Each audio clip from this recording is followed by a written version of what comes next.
ফরিদপুরে ট্রেনের ধাক্কায় যাত্রীবাহী মাইক্রোবাস পুকুরে পড়ে ৫ জন নিহত ও ১ জন আহত হয়েছেন। মঙ্গলবার দুপুর 12:15টার দিকে সদর উপজেলার মুন্সিবাজার এলাকায় এই দুর্ঘটনা হয়। এলাকার লোকজন জানান, দুপুর 12:30টার দিকে দুর্ঘটনা হয়। এতে ঘটনাস্থলে ৩ জন এবং হাসপাতালে নেওয়ার পর আরও ২ জনের মৃত্যু হয়। এরই মধ্যে ঘটনাস্থলে পৌঁছে কাজ শুরু করেছে ফায়ার সার্ভিসের একটি ইউনিট। বর্তমানে হতাহত এবং মাইক্রোবাসটি উদ্ধারের চেষ্টা চলছে। কাজ করছে ফায়ার সার্ভিসের ৩টি ইউনিট।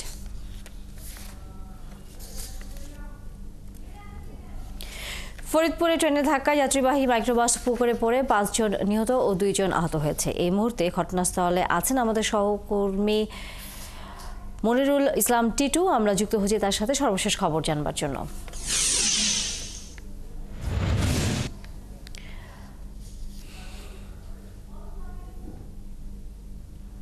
টিটু, কিভাবে দুর্ঘটনা ঘটলো এবং এখন পর্যন্ত হতাহতের কোনো সংখ্যা বেড়েছে কিনা? তানিয়া, আমি এই মুহূর্তে রয়েছি ঠিক যে জায়গাতে দুর্ঘটনা ঘটেছে, ফরিদপুরের মুন্সিবাজার থেকে গেদ্দা যাওয়ার সময় যে রেল ক্রসিং, সেই রেল ক্রসিং এলাকায় আমি সেই জায়গাতে রয়েছে। আমরা যদি দেখি একটি শরীর যদি দেখি যে এই জায়গাতেই কিন্তু সেই দুর্ঘটনাটি ঘটেছে।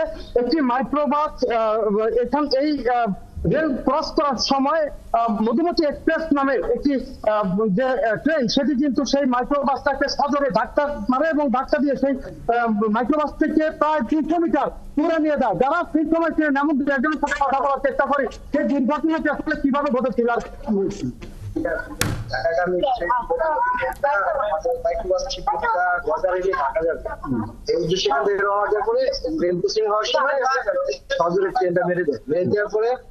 ট্রেনের মুখে সামনে একটা বিদ্যুতের খুঁটি আছে, ঢাকা খেয়ে পুকুরের মধ্যে চলে যাবে। এখানে একটা লোক পানি আনতে যায়, চার দোকানদার, সে ওই মাইক্রোবাসের নিচে পড়ে। আপনি কোথায় ছিলেন এবং আপনারা কি শব্দ শুনে এসেছেন? কিভাবে আমরা সাউন্ড শুনে এখানে এসে কি দেখেছেন? এসে দেখলাম যে মাইক্রোবাসটা এখানে মানে পোল্ট্রি খেয়ে পড়ে আছে, আর ওই চার দোকানদাররা ওইখানে পাশে পড়ে আছে। এই ঘটনায় যারা আহত আছেন তাদের ফরিদপুর মেডিকেল কলেজ হাসপাতালে চিকিৎসা দেওয়া হচ্ছে, যাদের মধ্যে 2 জন এখন ট্রমা সেন্টারে চিকিৎসা নিচ্ছেন। আর 2 জনের লাশ কিন্তু রয়েছে ফরিদপুর মেডিকেল কলেজ হাসপাতালে। যারা এই এখন পর্যন্ত কোনো লাশ হস্তান্তর করা হয়নি, তবে প্রশাসনের পক্ষ থেকে বলা হচ্ছে যে আত্মীয় স্বজনের কাছে শীঘ্রই লাশ হস্তান্তরের প্রক্রিয়া শুরু হবে। তবে এই যে রেল ক্রসিং, এখানে কিন্তু এর আগেও একাধিকবার দুর্ঘটনা ঘটেছে। এই দুর্ঘটনাগুলো কেন ঘটে? এখানে রেল ক্রসিং না থাকার কারণ হলো এখানে রেল ক্রসিং নাই আমাদের এখানে, এবং লোক নাই। এখানে এরকম দুর্ঘটনা ঘটে, এই দুর্ঘটনা ঘটে থাকে। এর আগে কবে দুর্ঘটনা ঘটেছে? এর আগে প্রায় মাস 6 আগে দুর্ঘটনা ঘটেছে। দুর্ঘটনা করছিল, বারবার এই মানুষ মৃত্যুর কারণে দুর্ঘটনা ঘটছে। আমরা এই জিনিসটা সমাধান হোক। আপনি শুনছিলেন এখানে কিন্তু এর আগেও একাধিকবার দুর্ঘটনা ঘটেছে।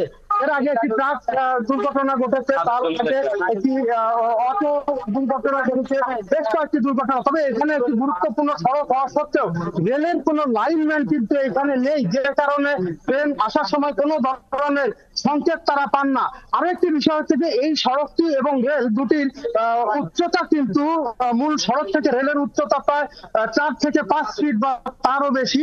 এই উঁচু হওয়ার কারণে কিন্তু বেশ সজোরে প্রত্যেকটি যানবাহনকে এখানে উঠতে হয়। আর তখন যখন সজোরের যানবাহন উপরে ওঠে, ঠিক তখন যদি রেল আসে তখন আর সেই যানবাহন নিজেকে নিয়ন্ত্রণ করতে পারে না, এমনটি বলছিলেন তানিয়া। অসংখ্য ধন্যবাদ মনিরুল ইসলাম টিটু। নিশ্চয়ই আমরা ফিরবো আবারও এই দুর্ঘটনা আরও খবর যখন আপনার হাতে এসে পৌঁছবে। দর্শক সহকর্মী মনিরুল ইসলাম টিটু এতক্ষণ ছিলেন ফরিদপুর থেকে।